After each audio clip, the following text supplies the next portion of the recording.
Bismillahirrahmanirrahim. Alhamdulillahi Rabbil Alameen. Wassalatu wassalamu ala rasulihi. Amma ba'du. Welcome to our Ramadan morning sessions. That's what we will call it, the Ramadan morning sessions. And to the Mali students in particular, guests, listeners, again, Assalamu alaikum wa Ramadan Mubarak. So this morning we're going to continue. We're going to look at chapter 2, verse 136. And we're looking at the verse itself in Arabic. We'll look at the reflection. So we'll do translation, and as we go over the verse, and then we'll look at a reflection. A reflection is not a word-to-word translation. This is going to be in a book that's coming out soon. It will be a reflection and commentary on the first 30th of the Quran. And a reflection is not a word-to-word translation, which you will see. But I will give a translation, a basic, straightforward translation, as I go over the verse. Then we're going to look at the science of al-ma'ani. Ilmul ma'ani, it is called. It comes under balaga. Balaga. What is balaga? Balaga is rhetorical eloquence. The rhetorical eloquence of the Quran. That's what we're studying. We're studying the Quran. Ramadan is about the Quran. The Quran being revealed in the month of Ramadan. So every morning, inshallah, we're going to be studying the Quran, looking at the science of al-ma'ani. Al-ma'ani deals with the semantics, if we could use that word. It's a step up, as I would say, from grammar. So you're going to notice, you're going to see the grammar as we're going over, and the function. We could say the function of the words and phrases, grammatically speaking. That's what you may see. Each day I may say something a little different, so that maybe you'll comprehend by me saying things in a different way. So those of you who are in the grammar classes with Mali, this will be good for you to take a look at the grammatical rules that you may see. And for those of you who are more advanced, you will begin to see how notice how phrases connect with each other and the meaning that they give in their connection. They also have a grammatical connection, the phrases. So pay attention to those things.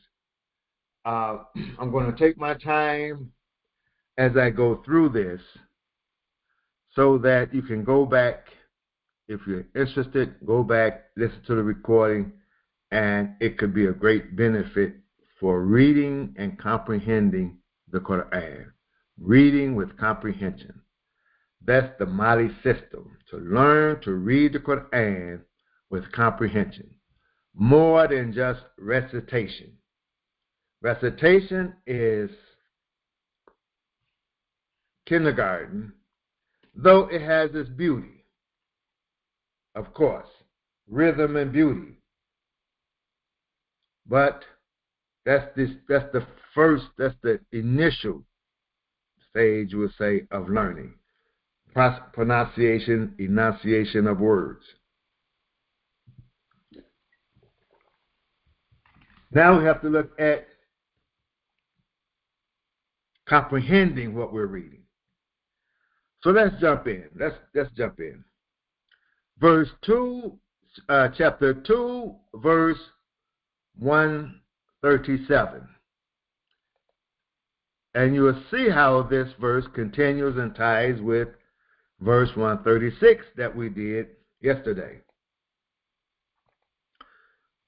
So it reads, Bismillahir Rahmanir Rahim. Fa'in. You have a fa and then you have in. Fa'in. Then if. Then, continuing from the verse before. Fa'in. Then if amanu, they accepted faith. If they believed, you may see believed. Be mad, be mithly, be and mithly, the same, similar or the same, mad of what? Whatever. Antum bihi, you believe. If they believe the same in what you believe, or the same as you believed. فَقَدْ اهْتَدَوْا. Then we have a condition, and here's the response. If then, قَدْ اهْتَدَوْا, they would be guided. For sure. وَإِن, and here we have another condition. وَإِن تَوَلَّوْا, and if they turn away, فَإِنَّمَا, in fact, is the response to the condition. فَإِنَّمَا هُمْ فِي شِقَاقٍ. That's the response. Surely they would be in a schism. That's the word you may read in the translation. Schism. And that's the word we may see in our explanations. Now we have فَسَيَكْفِيكَهُمْ. Fa, sa, these are particles. Yakfika, and then whom. Allahu. Then Allah, He suffices you against them, if I could put it that way. Ka, you singular. We're going to discuss this. We jump to the you singular. Up here, fa'in amanu antum, this is you plural. We talked about this yesterday. How the Quran switches. It switches from you plural now to you singular. Them. Allah suffices them. This becomes the subject of the verb yakfi, yakfi. Well, huwa, and he is as-sami'u al-alimu, the hearing, the knowing. Yes, okay, this is the verse we want to take a look at. Now, I gave the verse with a translation, a word-to-word translation. In the reflection here,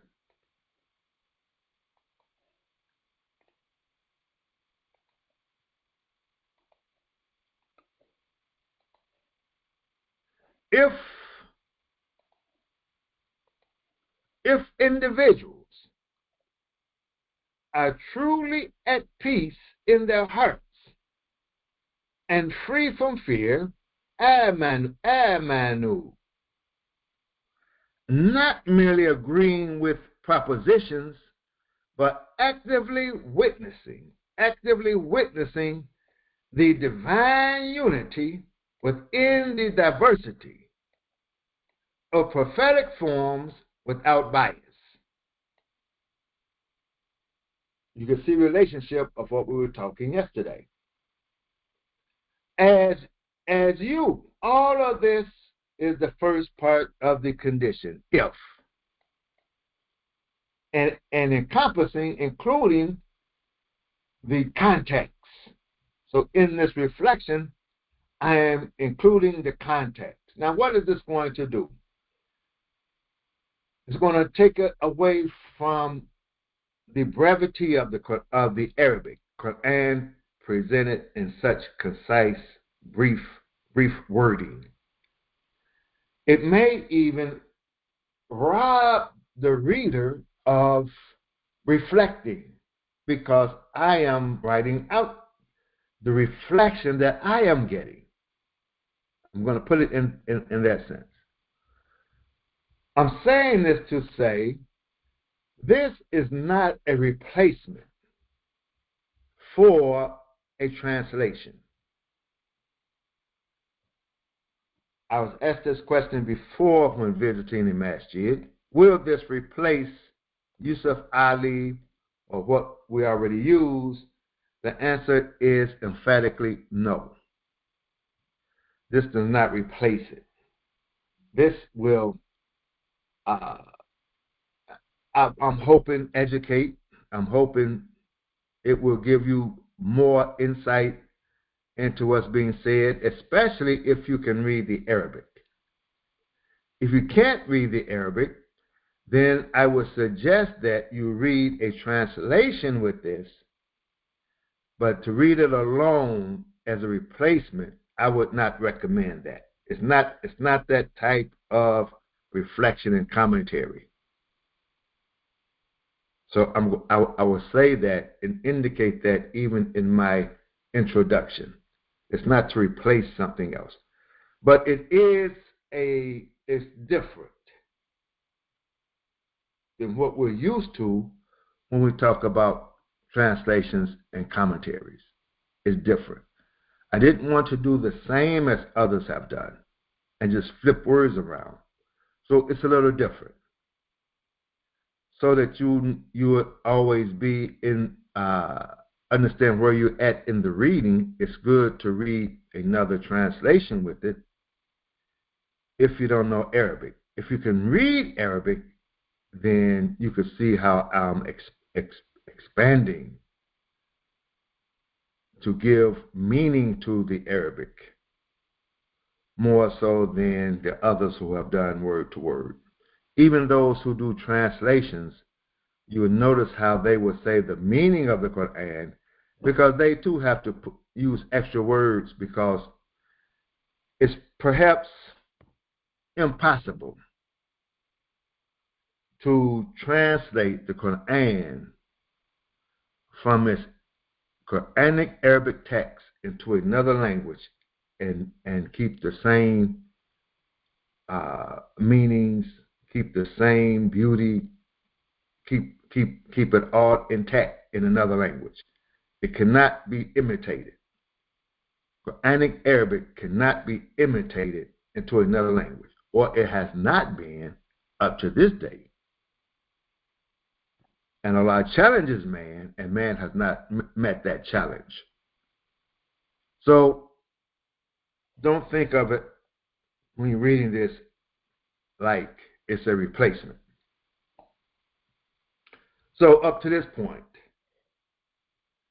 let's see. So if individuals are truly at peace in their hearts and free from fear, not merely agreeing with propositions, but actively witnessing the divine unity within the diversity of prophetic forms without bias. As you, and I'm putting in parentheses, you the companions. That's the first you, the companions. But actually it's you who have accepted faith in terms of who have accepted this Quran and have faith in it, this message, and have faith in it. As you, the companions, have done, then they will experience the self-disclosure of Allah, we talked about yesterday, the self-disclosure of Allah, in a manner that aligns with their original pure disposition. However, if they recoil from this unifying faith that recognizes all messengers, then the split personality observed is not caused by religious differences, but rather by their perception of the one.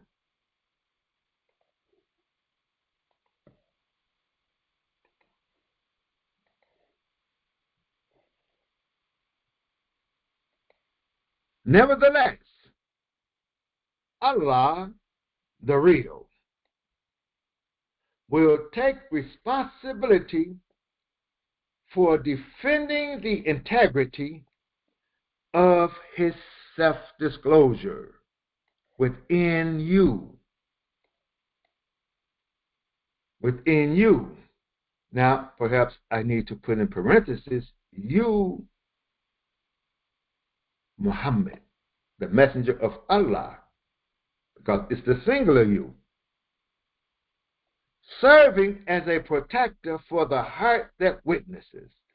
That's you, Muhammad the Prophet, the leader of the believers. So maybe I should put that, since I put companions here, then I should put O Messenger of Allah here.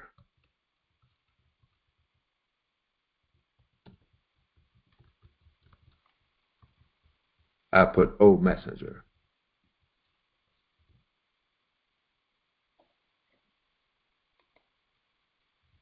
This is one of the reasons I want to go over this during Ramadan.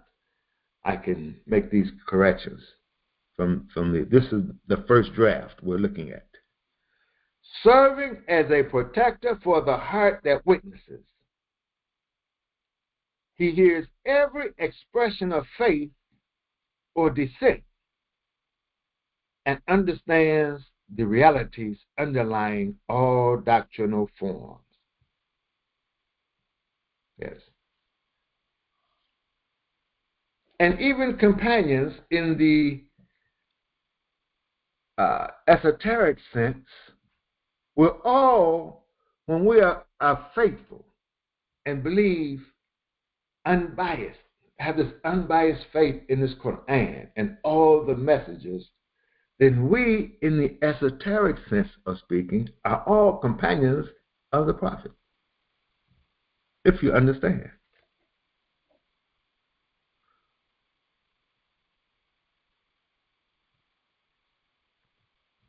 So we have the verse here.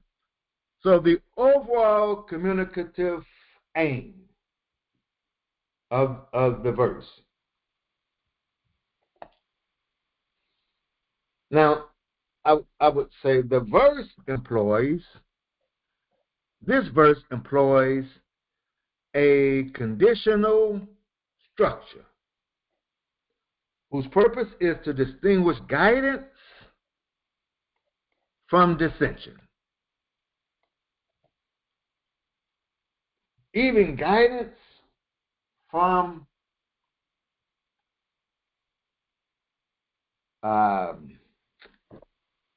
what's the word?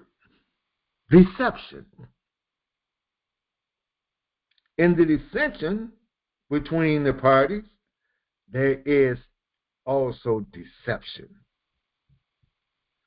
With respect to the specific creed that was stated in 2:136 that we spoke about yesterday. The speech functions as taqrir. Taqrirun is firm establishment of the believer's creed, and as tahdeed, means a demarcation of true guidance versus opposition to that guidance.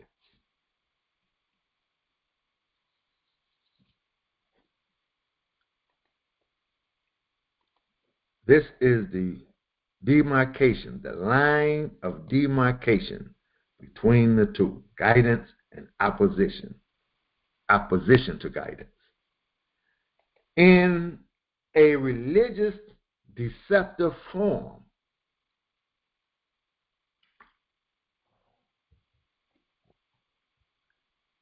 the first, فَإِنْ آمَنُوا بِمِثْلِ مَا آمَنْتُمْ بِهِ فَقَدْ اهْتَدَوْا فَقَدْ اهْتَدَوْا. So this first phrase here, or the first two phrases, we have two phrases. We have the phrase showing the condition and the phrase showing the response to the condition. This is the first phrase, and then we have the response, the condition and the response. So, and then in the response, we have faqad. Faqad for emphatic realization. This is the function of this qad. Qad is also, we would say, is a fa is a particle, and qad is a particle, and they may have various functions. Remember the rule. Particles do not have meaning until used with another word or particle. So this fa has a function here, we're going to see, and this qad has a function. And this qad here is used for emphatic realization. Emphatic realization in the response to the condition.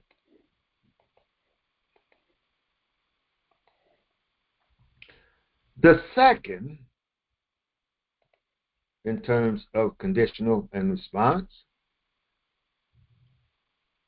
وَإِن تَوَلَّوْا, that's the condition, and the response فَإِنَّمَا هُمْ فِي شِقَاقٍ. And these two conditional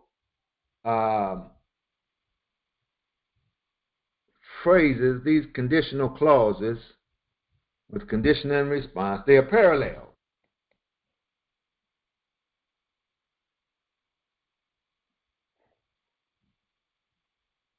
So the response for innama, then indeed they are only giving hasan, giving restriction of their state to pure opposition. When we're saying we're going to discuss it more, This is just the overall introduction to what we're going to be discussing. So that's the second, and then the third is فَسَيَكْفِيكَهُمُ, which is a jawabul li muqaddar, meaning it's a response or an answer to an implied condition, meaning that the condition implied, meaning that the condition is not written, but it's implied. And this is the response to what's understood or implied in the context of the whole verse. And let me digress for a moment. We find this throughout the Quran. Now, those of you that are in Mali, you have found when we're doing word-for-word grammar, you have found that there are ellipses in words, meaning that using Abu Faris, you have found and have seen where there are words that are implied, but they're not written. You found that a lot. Now, here you're finding a phrase that's not written, but is implied. And there's a response to that implied phrase. Just like you find a grammatical position of a word to a word that was implied but not written. So many of the scholars will say, if when reading the Quran, there is more of the Quran that's not written, that's implied, then there is written. When you consider writing it out, like I'm doing the reflection is an example of how much is written and how much more is it saying that is not written. Therefore, we have to be very careful when you're reading the Quran, you have to reflect, because you just can't read it word by word literally. There's so much more in the style that is written. There's so much more than what's on the pages, what's written on the pages, the ink that's on the pages. There's so much more to it that they're saying there's more that's not written than there is written.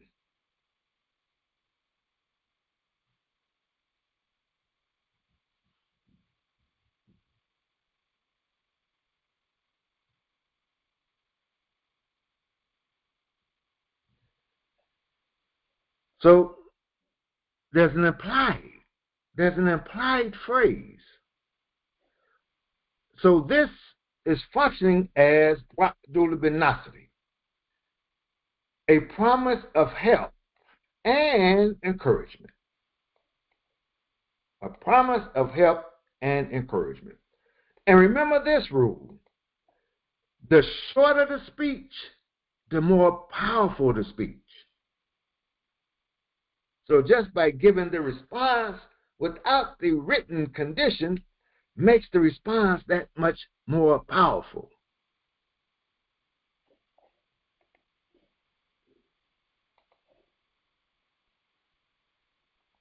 Then the last part is the closing.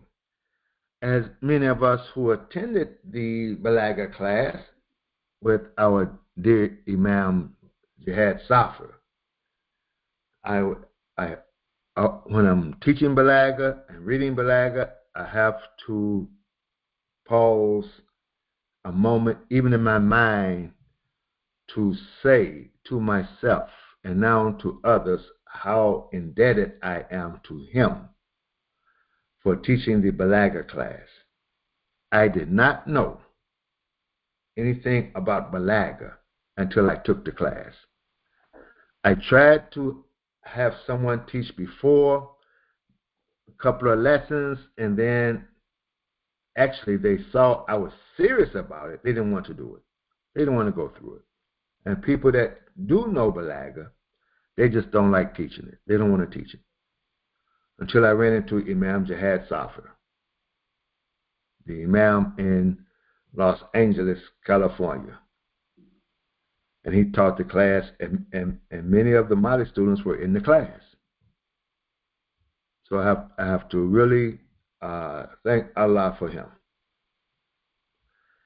And while in his class now, he would call it the tail of the verse.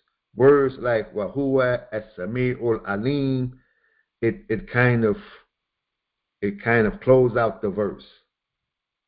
If I recall, he would call it the tail of the verse. This is the closing. And if we notice and pay attention when we're reading Quran, it's just not saying it for beauty. It ties in these attributes. A lot of times we see the attributes are mentioned at the end of these verses. These attributes, these names tie in, is really tie in with the context of the whole verse. They're just not independent. Like here's an independent resuming sentence, but it's not independent in the sense it has nothing to do with what has been said before in the verse. It ties right in with the verse. So here it's giving rationale of the sufficiency. When we say, well, huwa sami'u, sami'u is giving rationale of the sufficiency with both attributes that fit the earlier schism and plotting. So it ties right in. So when you're reading, don't just, you know, how you're coming down. Yes, you're coming down from the crux and the emphasis of the verse. But it's like these last two steps. Don't take these last two steps for granted.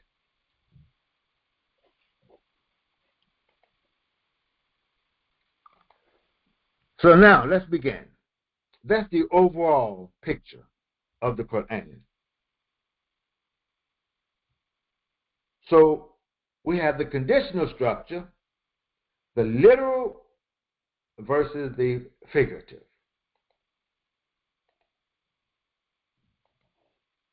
The majaz. We know the word from al-bayan, the science ilm al-bayan, majaz. You have hakika, that's the literal. And then you have majaz. The difference in the two. So let's go and look and see what will we learn today. This fa here is for sababiyya. The functioning of this fa, when we start up fa'in amanu, here it is the fa of causation. And it's linking. It's linking with the preceding exposition of the believer's creed. But it's so he has a causal linkage. It's called sababiyya is causation.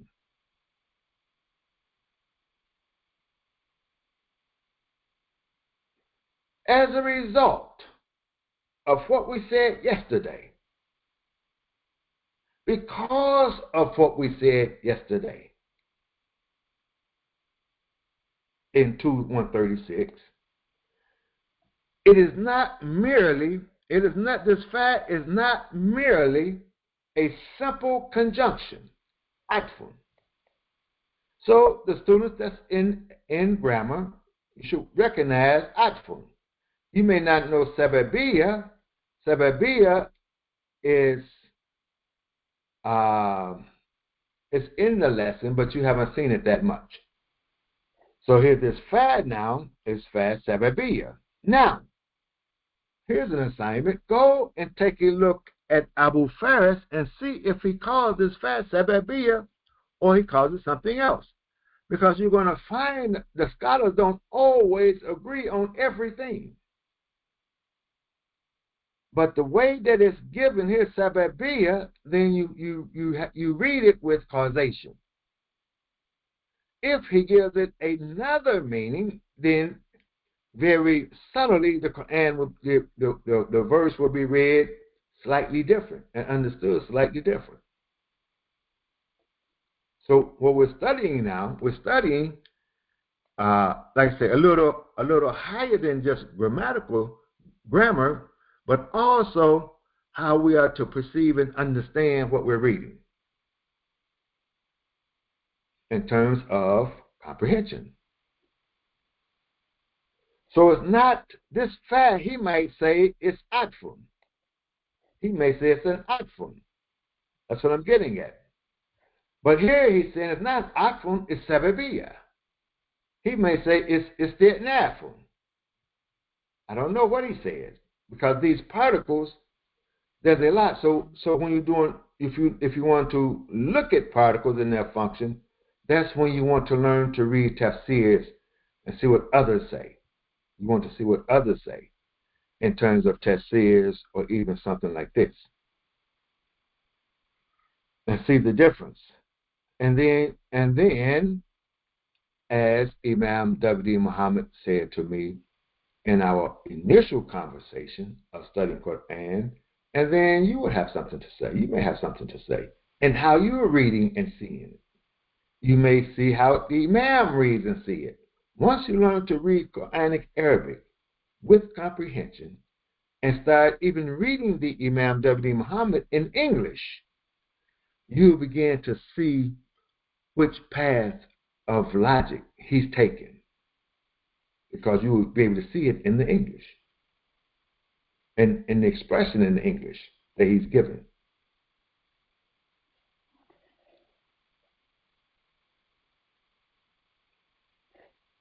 So it's not an oxymoron here, he's saying, and he may be disagreeing, but shows that guidance is a consequence of that creed.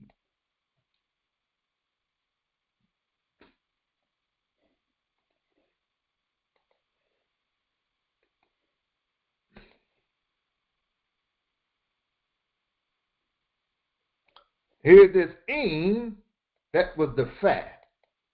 The in is a jussive conditional particle. You know the word jazm for jussive, sharatun for condition, and harafun for particle.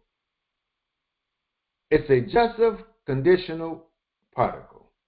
It's used for suspending the ruling on their future belief.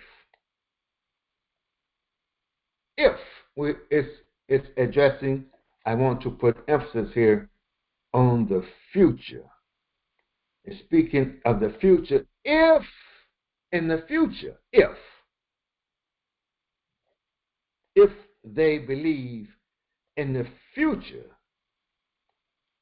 not if they have already believed. So see how the Quran is very subtle, these particles in this reading.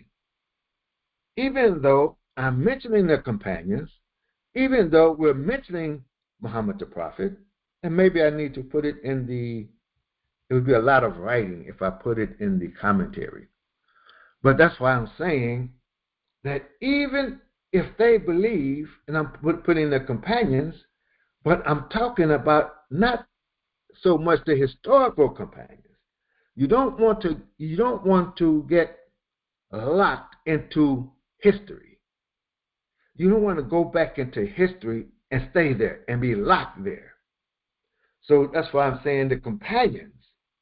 The companions are those who believe today, are companions of the Quran. Yes. Sahabul Quran. Like you say, Ahlul Kitab, Sahabul Quran. And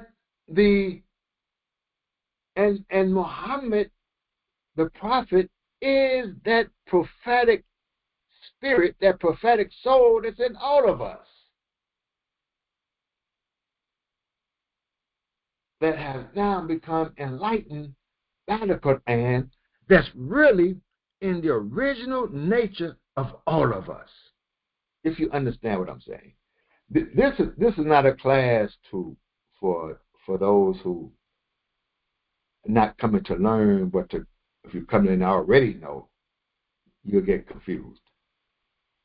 You have to understand. I can't qualify every statement. So even though we're talking about Muhammad the Prophet, prayers and peace be upon him, that historical figure, we're talking about the companions, the historical community group, yet we're talking future.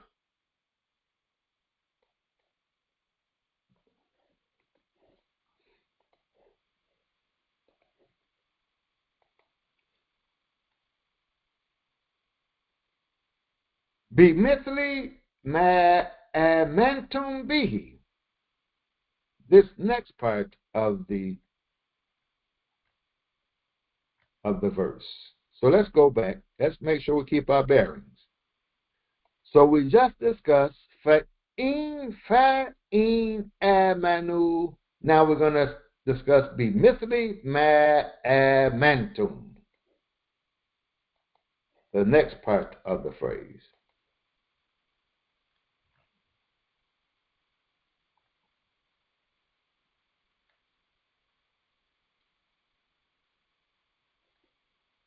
Now, this be mithli. Scholars note that this mithli is either formally extra in language, zaida. Some of you should recognize the Arabic term zaida. We see it when we're talking about words. This be would be zaid. Even though it's a preposition, it would be zaid. Zaid filuga, meaning it's extra. It's extra in language. For emphasis, it's used for emphasis, extra in language for emphasis, so that the meaning is if they believe in what you believe. But be mithli is extra.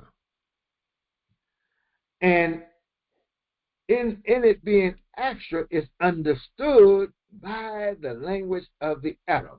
When we say Qawlul Arabi, the language of the Arabs, mithluka la yabkhalu, meaning someone like you does not withhold.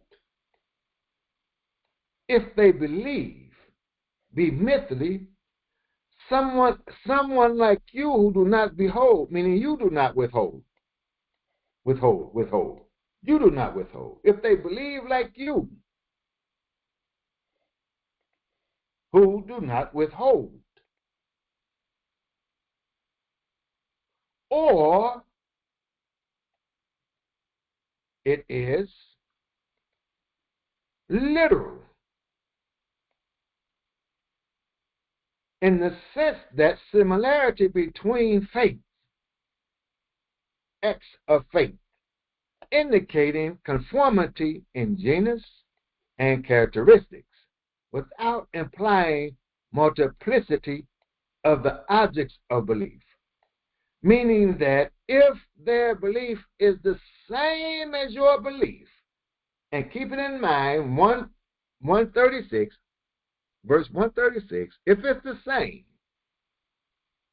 indicating conformity in terms of all the messengers, all the prophets, the messengers, and all that we discuss, if it's the same, without, even though, as we said yesterday, even though we find diversity on the surface, it's the same in terms of the objects of belief, the monotheism, as we would say.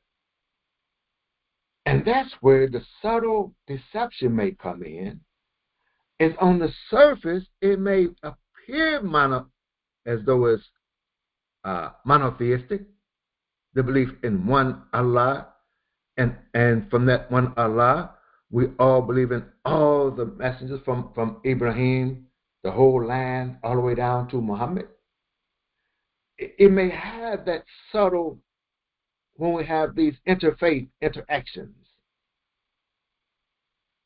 it's presented, but there may be a subtle deception within it.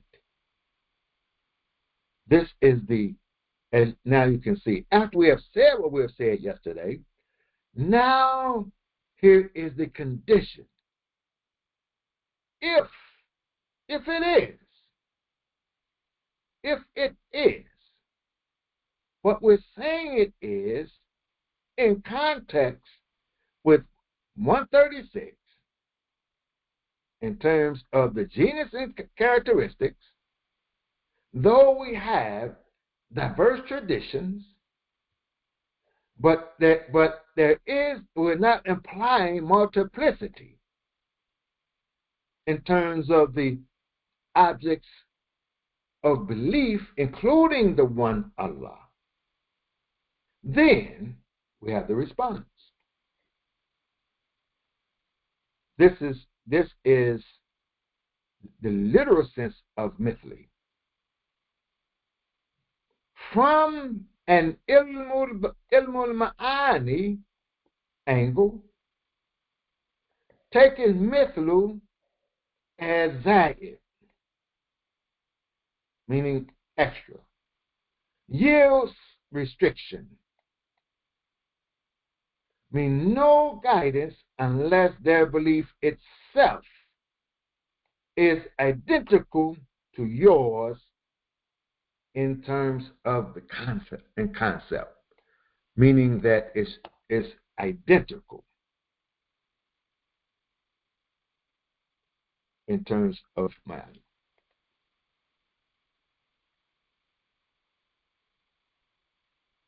So that's as Muslims we have to understand, not to be in contention, but to be aware when interacting with others, even with the Nation of Islam. They'll say there is no God except Allah, and we will say there is no God except Allah. But there is a difference. It's alike, but it's different. But under the first, under the zaid, in terms of restriction, the opposite restriction, are we saying the same thing that's identical in concept? It appears to be the same in expression, but is it the same in concept?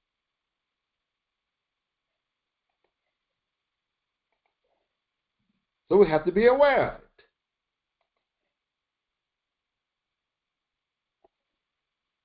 Not to be contentious, but to be aware.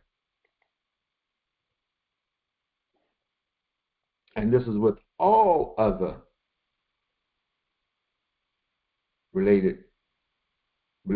our relationship with other groups. The relative clause, ma amantum bihi, is left general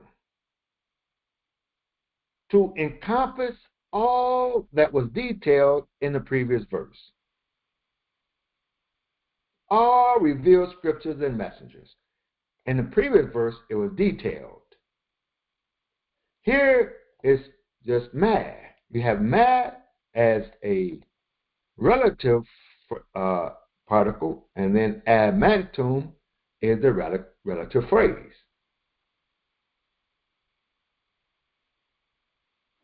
So we just have ma. The ma is the prophets, messengers that were mentioned in 136 in detail. And it serves as summarizing after the tafsir, after the detailing. In 36, it was detailed, and here it's summarized. When we say ma amantum, you have to read, as I was saying yesterday, read verse 137 connecting with 136 before. You have to hold now. Remember what I was saying yesterday. Can you hold that whole verse? Hold that whole verse in your head while we read the next verse. And the next verse is connecting to the previous verse as a conditional verse to the previous verse. So the verses are connecting grammatically in terms of the fact. The fact is connecting them grammatically. They're connecting. But the whole verse is connecting. 136 is connecting to 137. The same as letters connect. Letters connect, and then the letters connect to make words that give us an idea. And then the words connect to give us phrases. The phrases connect to give us the verse. And now the verses are connecting. So you have to see that whole verse as a single idea that is presented. Like a word, like a letter is an idea, or a word, what have you. And it's connecting to the next verse. Now we're reading the next verse. Then we have to step back and see these two verses connecting as though they're two words connecting, as if they're two letters connecting. You have to hold it. Now that's the challenge. So we may have to go back and see what we said before and come back and read it again. You have to take your time with the Quran. Of course, I'm not going to go back now for the time, but I'm sure you understand what I'm saying. How the Quran connects, and it connects all the way through. Every verse is addressing the previous verse. It's coming from the previous verse, even though it may be difficult for you to see it. But it's connecting like the pearls of a necklace. Each pearl, it may start out with, let's say, in red, and it has its own shade of red, and it's connected to the next pearl. Even though it's connected to the next pearl, it has its own shade, individual shade of red. And the next one, and the next one, and every pearl connects with the previous pearl, yet having its own shade. And many of the scholars today, they let's say complain or bring out that some of the tafsir, they give the tafsir isolated. Each verse they're giving it as though it's isolated from the rest of the Quran. Now that's very difficult to do. To speak on a verse in the Quran, and as you speak on that verse, you're encompassing the rest of the Quran as you explain that one verse. But that one verse has a relationship with all the other verses. It's like the concept of Tawheed in the Quran itself. Every verse has a relationship with all other verses. That's why we can speak of Quran bil Quran. The Quran by the Quran. It will define itself without leaving that environment. Meaning that the Quran has its own worldview.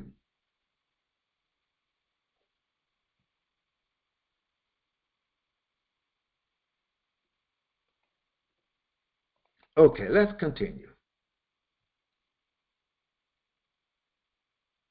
فَقَدْ اهْتَدَوْا.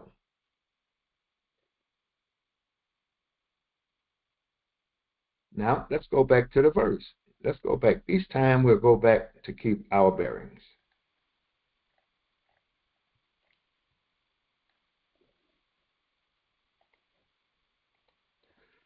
So we said, فَإِنْ آمَنُوا بِمِثْلِ مَا أَنْتُمْ. Now we're going to say, فَقَدْ اهْتَدَوْا.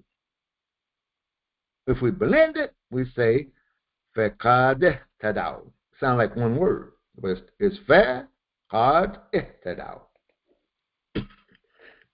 For instructional purposes.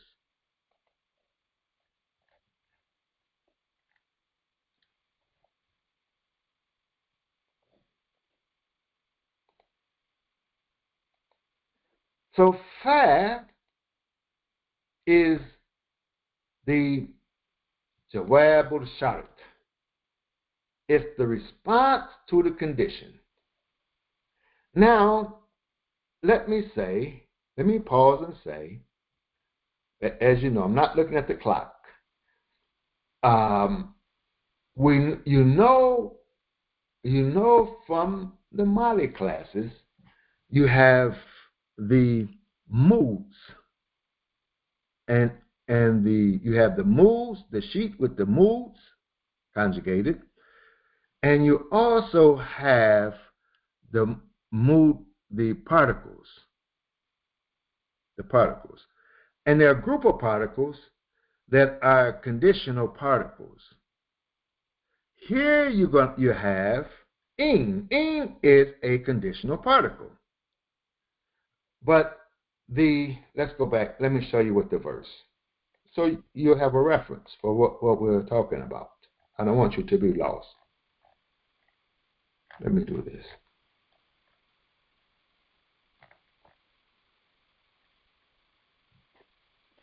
Let's just do it like this.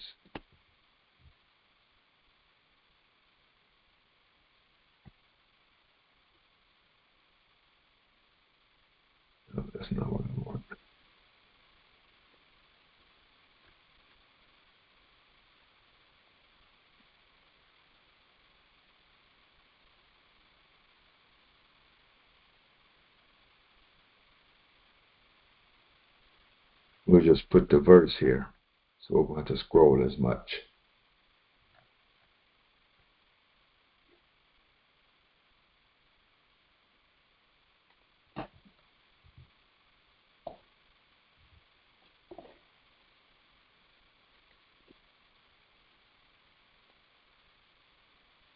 Now, I just keep putting the verse now. So, we're saying here,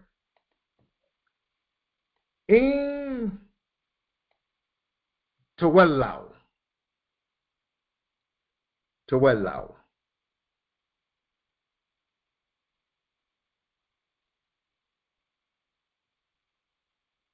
That's past tense.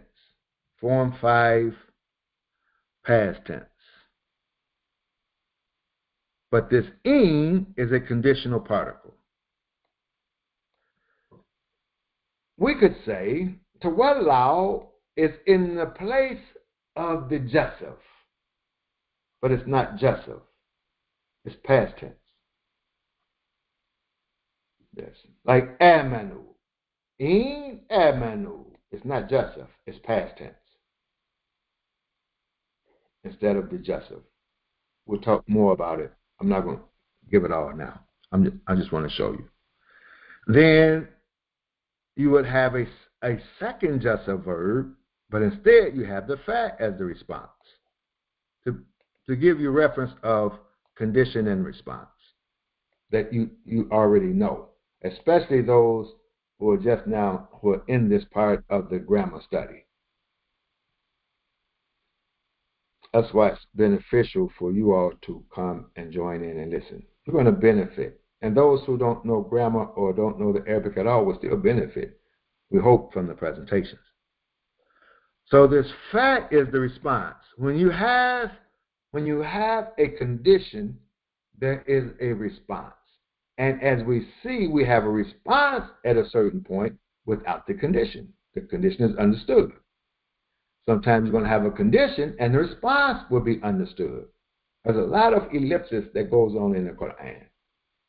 That's why you have to read it slow. Don't speed read it. So fa here is the response to the condition. The condition is in. Qad with the past ihtadaw, with the past tense verb ihtadaw, indicates confirmation. This qad here is indicating confirmation and firm establishment. Takarrurun and tahqiqun. Confirmation, you could say, with firm establishment. It suggests that as soon, this is the suggestion with the fact,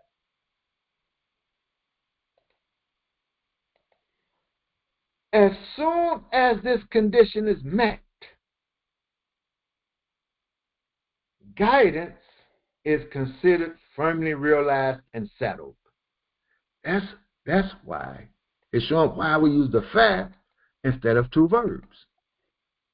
This fa is going to indicate. Now, let's go back. Let's look. So we said, Fakat ihtadaw. That's the response. Here is the condition. فَإِنْ آمَنُوا بِمِثْلِ مَا آمَنْتُمْ. So this in if.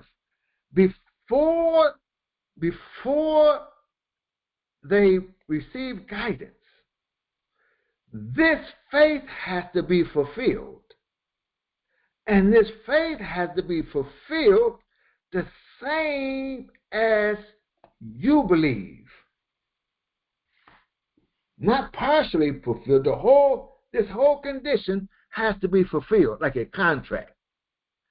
This has to be fulfilled before this guidance is fulfilled. That's the condition. That's the condition of the contract. Now, it could have been written another way with two just verbs. It could have been written, but here why is the fa using? This fa is using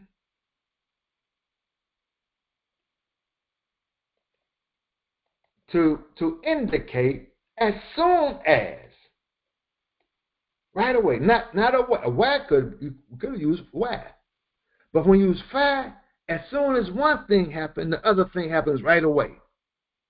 There's no time element. We say there's no time element in between the two. So we're using the fa. So as soon as the condition is met, meaning you have accepted faith, the same as we have accepted faith, in context of verse 136, with all the prophets and messengers and Allah, all of that, then guidance is considered firmly realized and settled right away.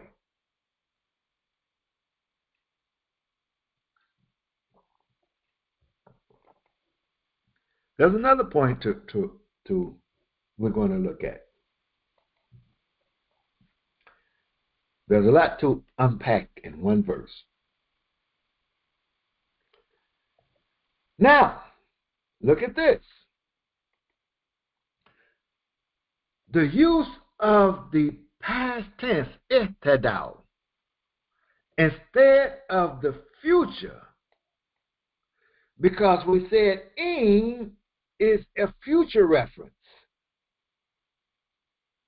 but yet it's used with the past tense. Oh, here's the verse down here. We can come here and see it. I want you to stay focused with this. Remember we said it's the future, but it's used with the past tense. The future we're speaking in the future. We're not speaking in the past. We're not going back in the past with Muhammad the Prophet and their companions, peace be upon all of them, and stay in there. We're going from where we're speaking now into the future. We're taking it from then into the future, however you want to see it, but yet using the past tense. Now, those who just learning to read or can't read well would take this in the past and stay in the past. And that's why we see the religion with many people as though we're trying to do something that occurred in the past. We're trying to replicate the past, and we keep finding it's impractical in many senses to just replicate exactly the past.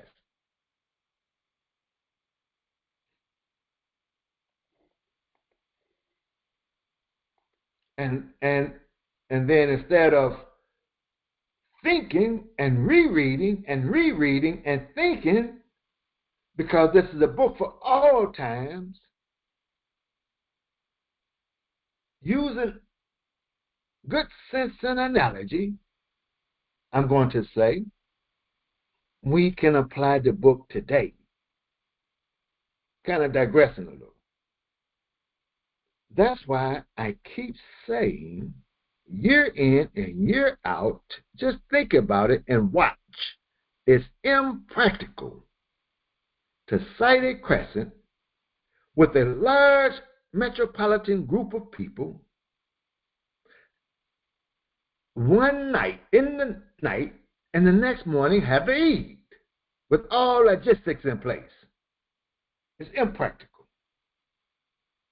And no one does that. That's responsible for a large group of people, a country, or a large city. They're not doing that because they find that impractical to do that literally.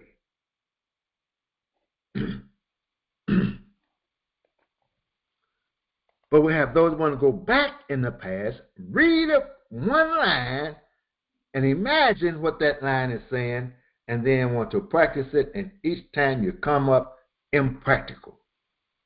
but you're afraid to move because you can't read. You're afraid to think outside that one verse, that one phrase, that one sound bite that's been manipulated with. So let's get back. So the use of the past tense, the perfect past tense, instead of the future, is affirming certain occurrence. It's called tahqiqul wuqu'. It's affirming certain occurrence.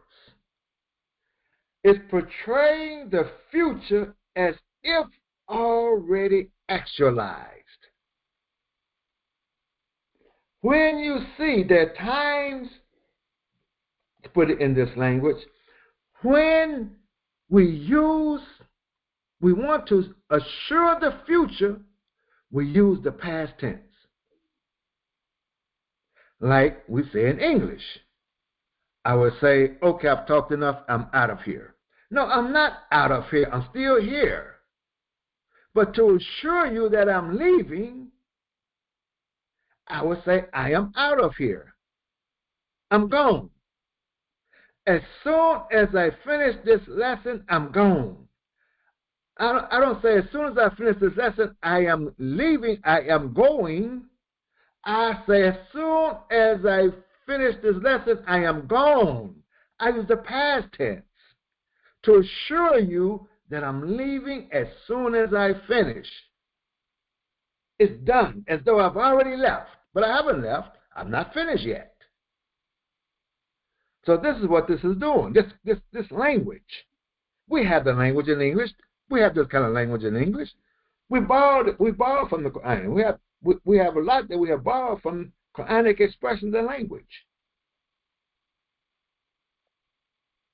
So this use of it is assuring the future as though it has already occurred.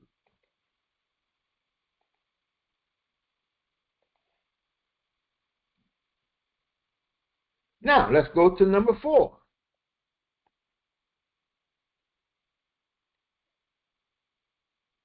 And this is what in tawallau, another condition.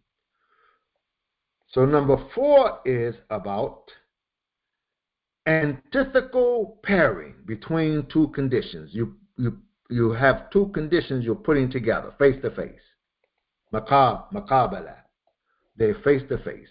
So one condition, if amanu, that's one condition. And then you have if tawallau, that's another condition. These two conditions, they're face to face. And they are in opposition to each other, you could say. They're opposed. They're face to face, but they have opposing ideas in a sense. So tawallau is left without restriction. Wa in tawallau.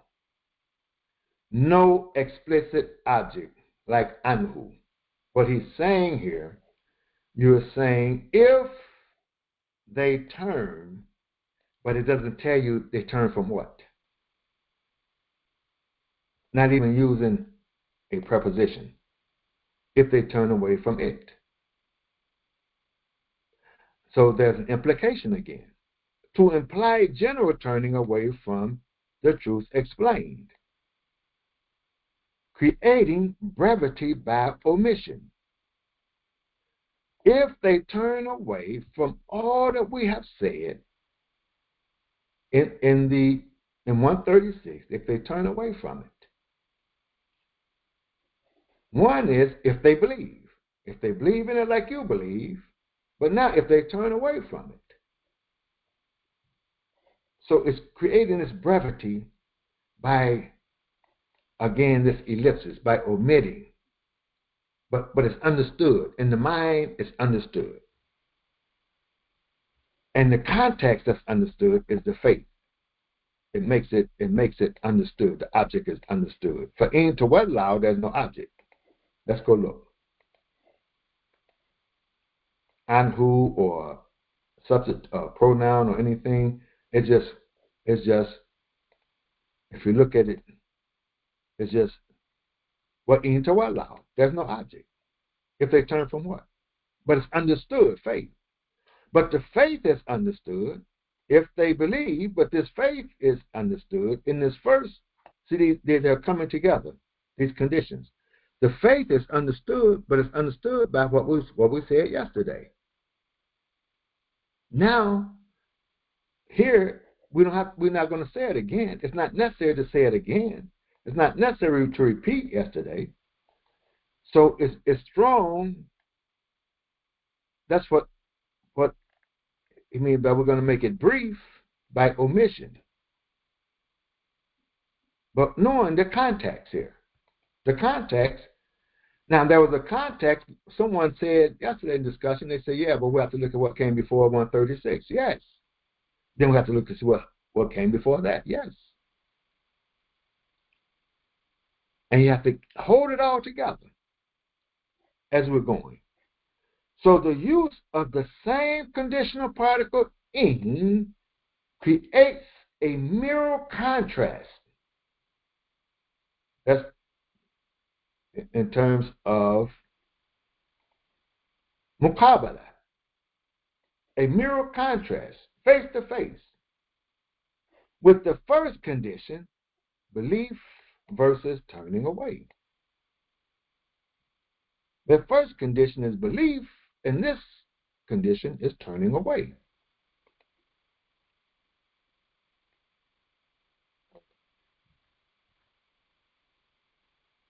فَإِنَّمَا هُمْ فِي شِقَاقٍ. So we have فَإِنَّمَا in. Inna and فَإِنَّمَا, and you have the ma kafa.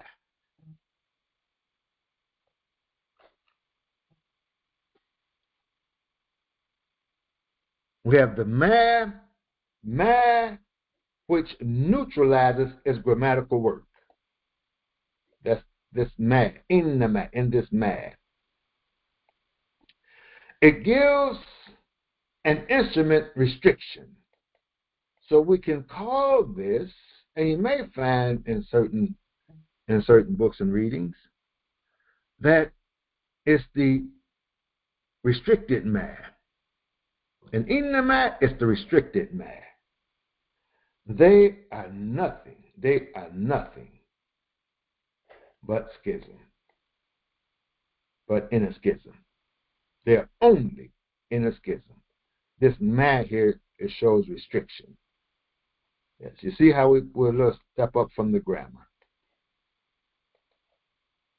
So the nominal sentence, hum fi shikakin, you have the mubtada hum, and now fi shikakin is the predicate. So we're using the jarin wa majrulin, the predicate and the preposition and the object of the preposition here. This fi shikakin, though it's a prepositional phrase. Now this may be new to you because we in the lessons, in the Mali lessons, I say this is the basics. We're using word by word grammar. So we would say here the actual predicate is omitted. And fi shikakin is serving as the predicate. I would rather put it in that sense for you, so you won't be confused by what you have learned. So he's saying here that the mubtada is whom, they are something, the actual predicate is omitted, grammatically speaking, and fi shikakin, the prepositional phrase that would be attached to the predicate, is serving as the predicate, whereas the actual predicate may be understood.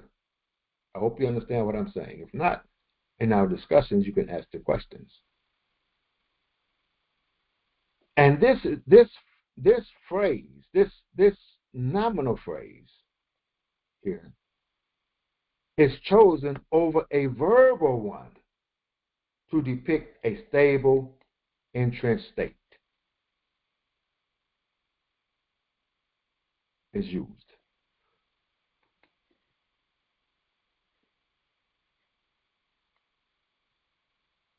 So what we're saying, let's go put it here.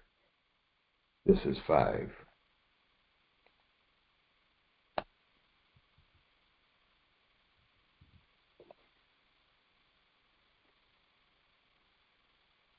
I want to keep going back to the verse. Maybe I should have prepared a little bit better.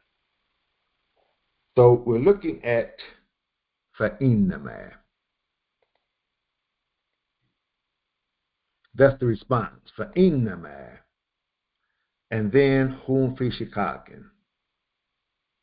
This is all part of the response. So instead of having a verb in the response, like before, in amanu ma antum ittadaw, you have the verbs. Here, instead of having a verb in the response, you have the nominal phrase. That's what he's showing. Instead of having the verbs. And the reason for this is to create this, to depict a stable, entrenched state. Stable, entrenched. Now, in this fi shikakin, to show this idea of being entrenched, the preposition fi indicates darfiyya. Now, we know the fi is a preposition, but it functions as an adverb of place, in. This is what he's given here.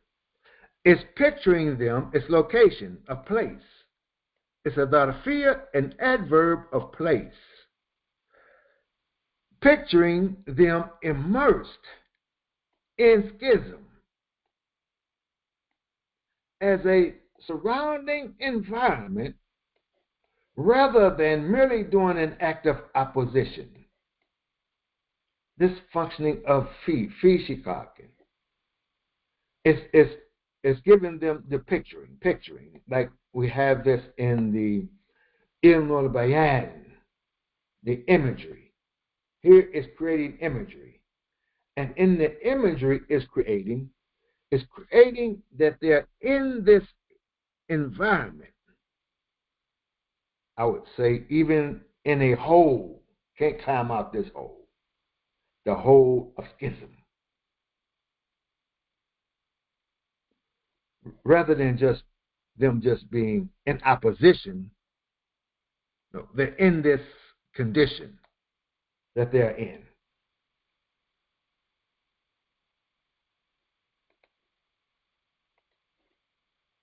So shikakin, schism, splitting to opposed sides, in the ilm al-ma'ani carries the sense of mutuality and opposition, each party in a side, hinting taking an opposite side in enmity, where every party takes a different side against the other,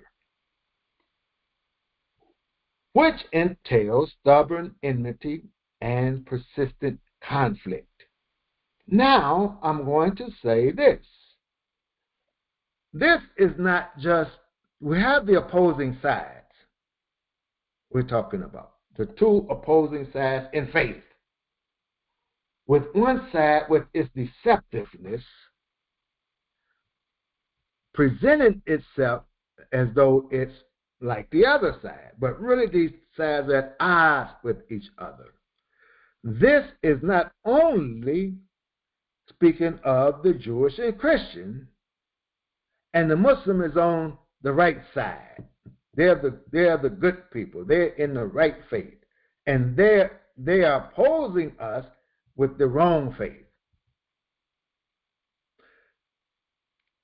But here both parties are taking their side.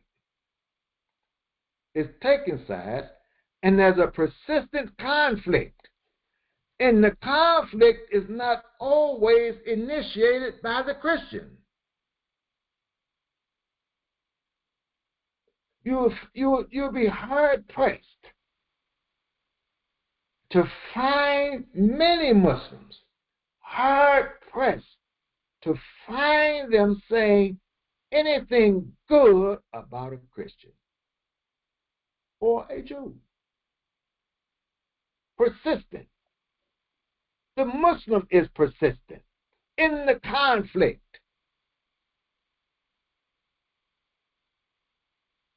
And always in the attack mode, not the defense mode, in the attack mode.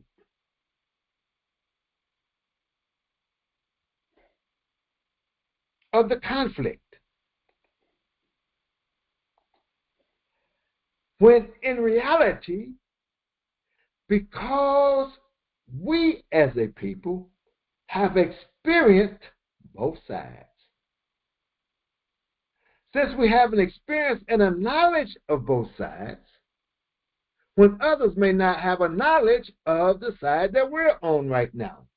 They may not have a knowledge of Islam the way we have a knowledge of Christianity, because Islam is new in America. So we can't expect for them to have this concept of Allah, void of shirk, in any subtle way.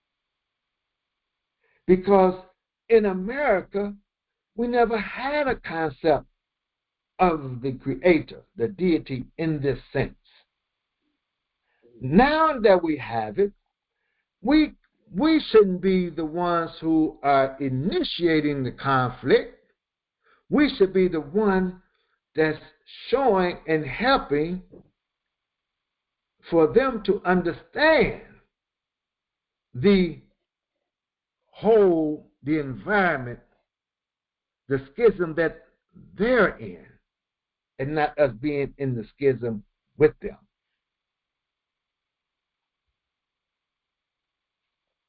Yes. You can't, I'll put it in this language, be in the street yesterday, take your head of today, and turn around and attack the man in the street that you just came from. Like you have kept your original nature from birth. Oh, I never lost my original nature. And you condemning the other, creating conflict with the other. No. Since you have the experience of the other, you shouldn't be initiating conflict. You should be initiating understanding. You should be showing the understanding of what they have. If we're saying that that from Abraham to Muhammad is all one faith, if we're saying that, we should be able to show them what they have. But first, we have to understand what we have.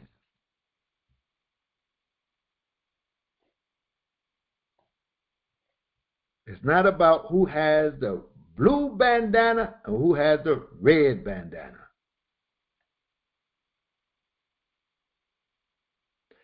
Thus, we have a neat semantic antithesis.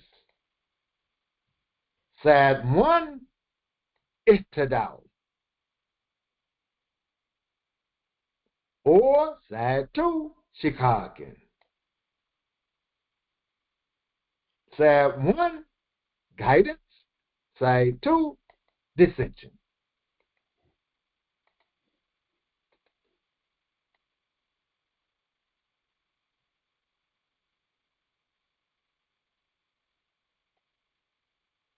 Now we have the promissory, a promissory phrase.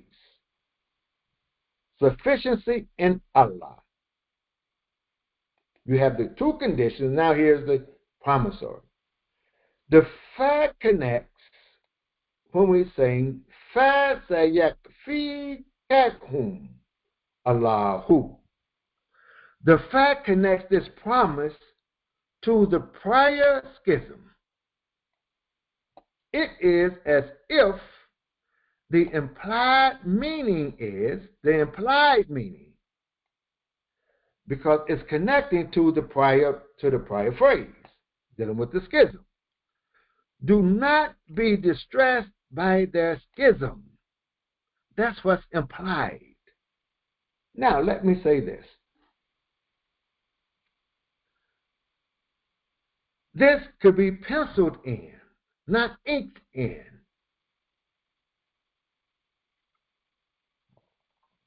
Today, we will say what has been omitted in the condition. Do not be distressed by their schism. Tomorrow, we could pencil in something else of what's omitted. It's not in ink, as we say. Do not be distressed is not in ink. So the fa here, it carries a mild sense of immediate sequence that we mentioned before.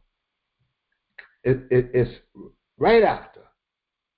And it also is ta'lili, a causal explanation, showing cause.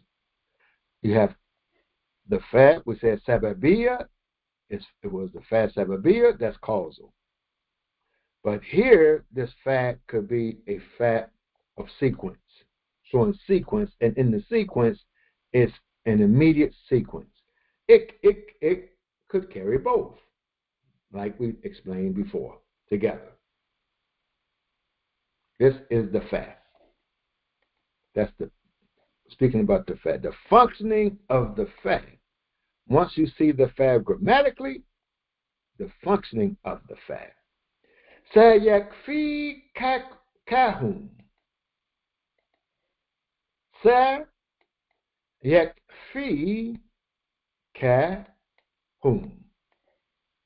The sa is a future marker meaning soon. We have two particles that we can use with a present tense verb to indicate the future. One is saufa. We have saufa, and then we have sa. When we use sa, it gives istiqbalun qarib, meaning a near future. It's soon. The future is soon. It's near. It's close. It's closer than the future of saufa. If we use saufa, it could be in a more distant future than when we use sa. So the future marker plus imperfect verb captures continuity of divine kifaya. Sakfihim, this is kifaya. Yakfi. It's continuity of the divine kifaya in upcoming encounters. So not only are we going back, historically speaking, but we're coming from historical reference of the prophet and the companions all the way to the present and a continuity into the future of the concept of kifaya. In terms of the conflict, the verb is attached directly to the pronoun ka. This ka right here. This is what we're talking about, this ka. You singular, as I explained earlier, then whom? Them, which I indicated as the companions, compressed in one word. This morphological closeness serves as brevity with reinforcement. When it's written in this manner, he will surely suffice you concerning them, highlighting both parties succinctly.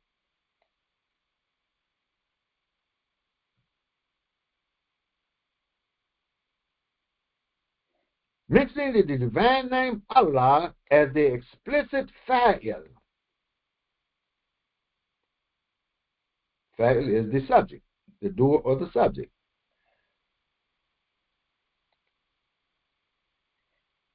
At the end, rather than pronoun, creates bringing forward what is usually postponed in meaning. For emphasis, the one who's doing the sufficing, the sufficer, is Allah Himself, which strengthens reassurance.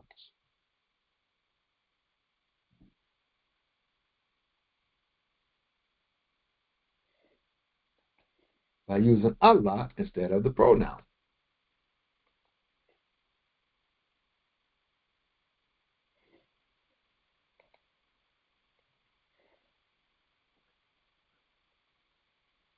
So from the perspective of the contextual position and audience, which is called Makam, the Makam, the contextual position and audience, this is addressed to the prophet as the leader or the head of the believers when we're using the ka. But the kifaya itself extends to the whole community. The singular pronoun plus explicit name gives both intimacy and grandeur. So though it's addressing Muhammad the Prophet in terms of the sufficing here, as I showed you the switch earlier, it was you, kulu from yesterday. Kulu, you say, you masculine plural say. It has been plural all the way up to this point. Now it switches and becomes singular. In singular, we understand the first calf, to be the first idea when we say here, sayakfihin. The first indication is Muhammad the Prophet. If we give a historical reference to the reading the Quran, we would say the cat is Muhammad the Prophet,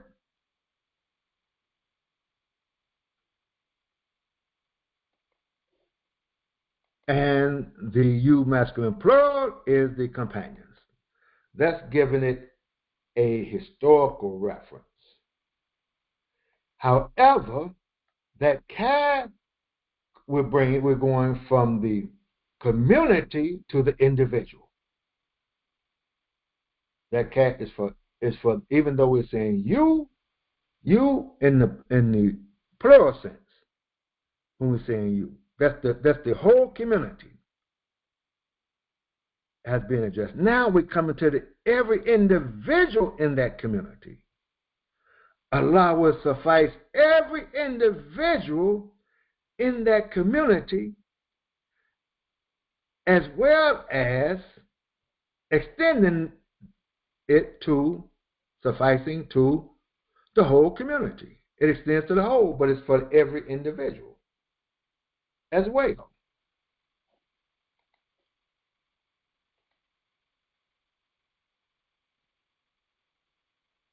Adding to it, that not only is there a community when we said kulu, a community, when there's an act when the community is commanded to do something, every individual in the community may not do it.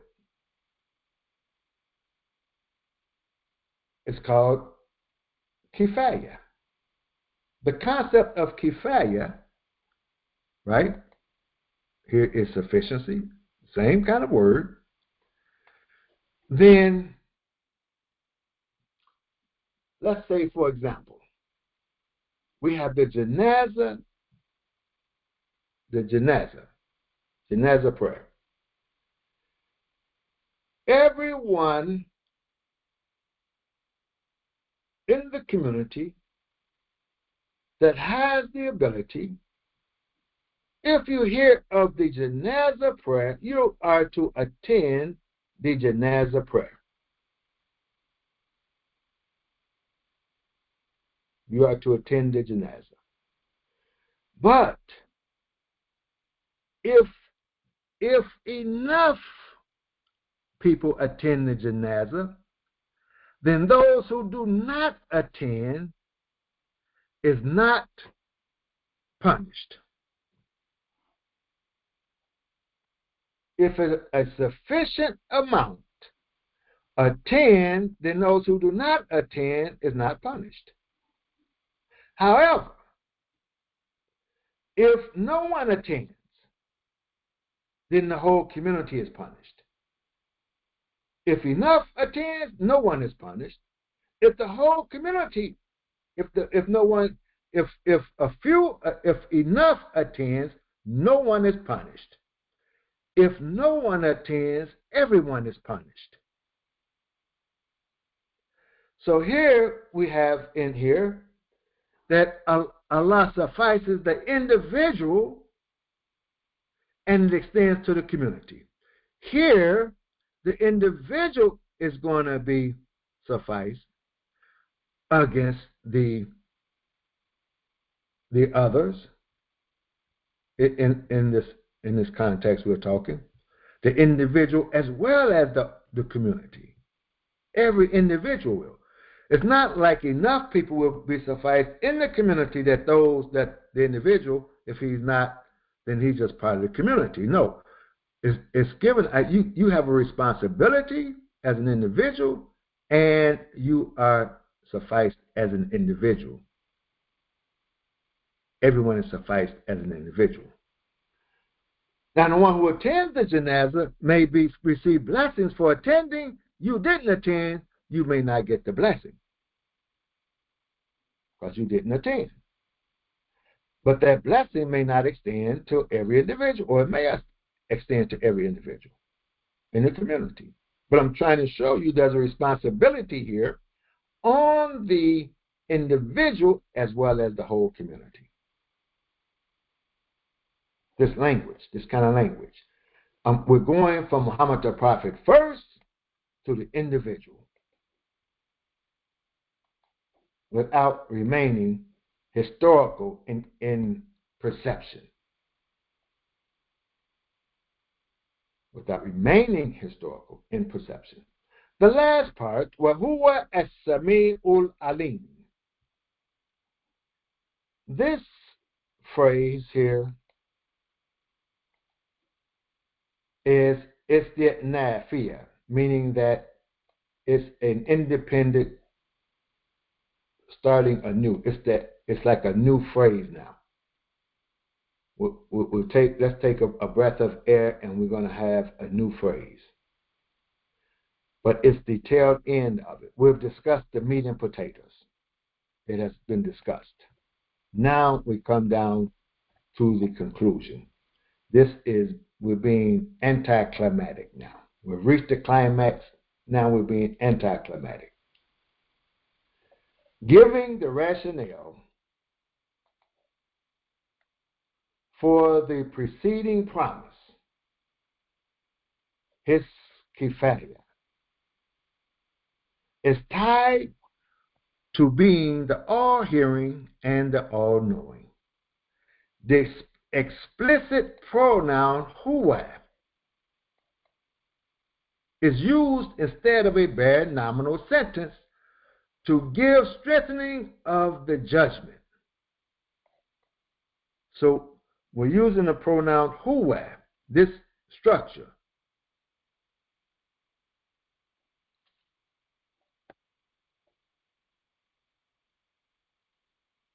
And conveying exclusive possession in the context. He alone, we're saying, as though he alone in full perfection possesses these attributes when we're using the pronoun in the nominal sense, in the nominal phrase.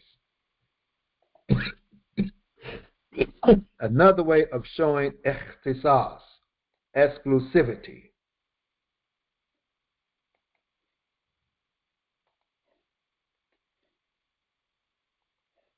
The choice as sami'u or hearing suits the utterance of schism, denial, and plotting. He hears it.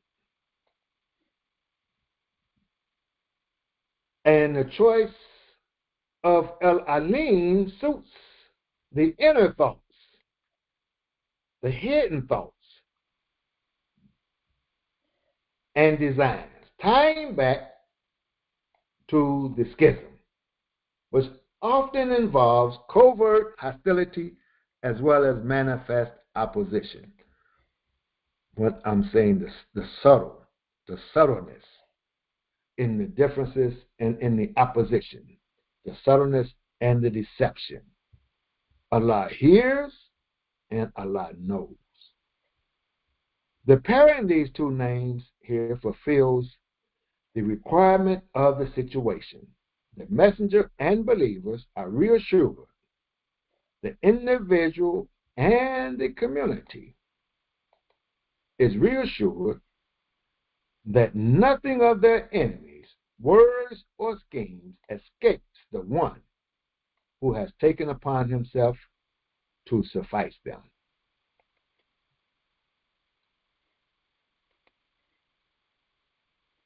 Now let's conclude with the comment.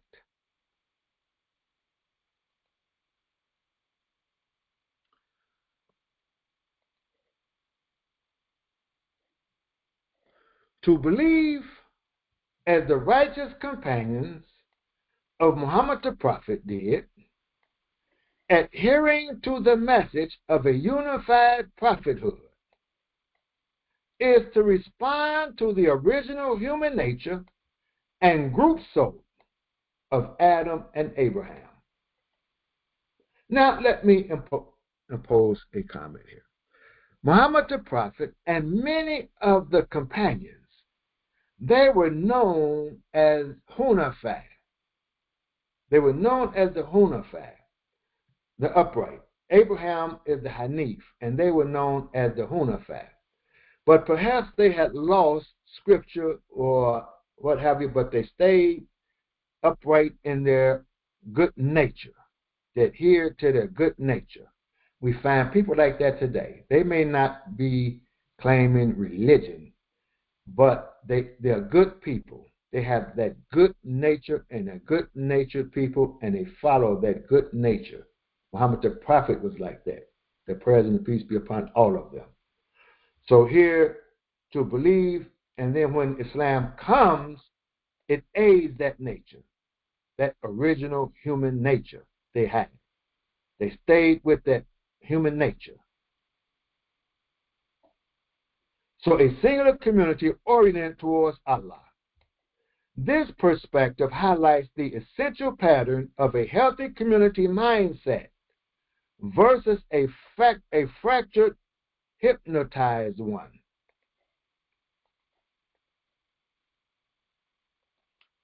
Serving as a warning against becoming knotted up by false language, sectarian ideologies, and man-made claims of leadership that divide our original unity.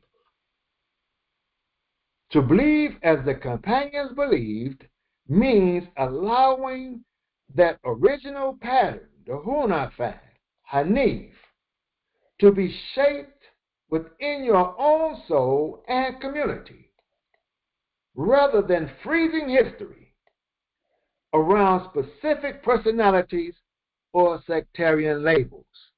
We all need to hear this.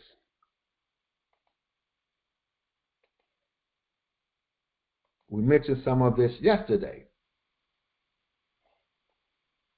that could lead to a subtle form of shirk. Freezing history around specific personalities. The operative here is freezing. Not as I was saying yesterday, reconciling misunderstandings. Continuing, it necessitates adopting a contemporary, rational, and disciplined submission that fosters justice, productive work, family life, and community order. Not merely an emotional, religious existence characterized by a split personality. Schism. This internal schism leads to an internal civil war, one side representing your God-given nature and the other reflecting inherited false concepts and appetites.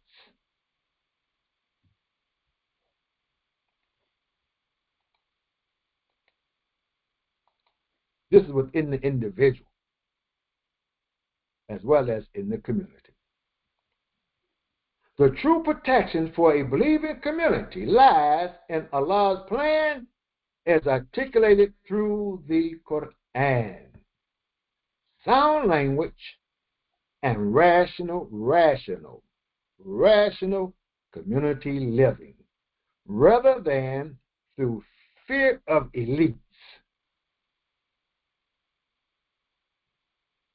especially those who aim to exploit others for material gain. Yes. I'm not going to elaborate in the moment because I don't want to give anybody a problem.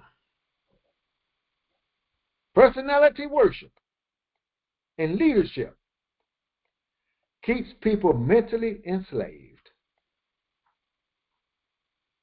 However, once individuals align with Allah's plan, the exploiters and divisive forces lose their power. And Satan can only invite temptation without actual control. Learn to read the Quran for yourself. Alhamdulillahi Rabbil Alameen.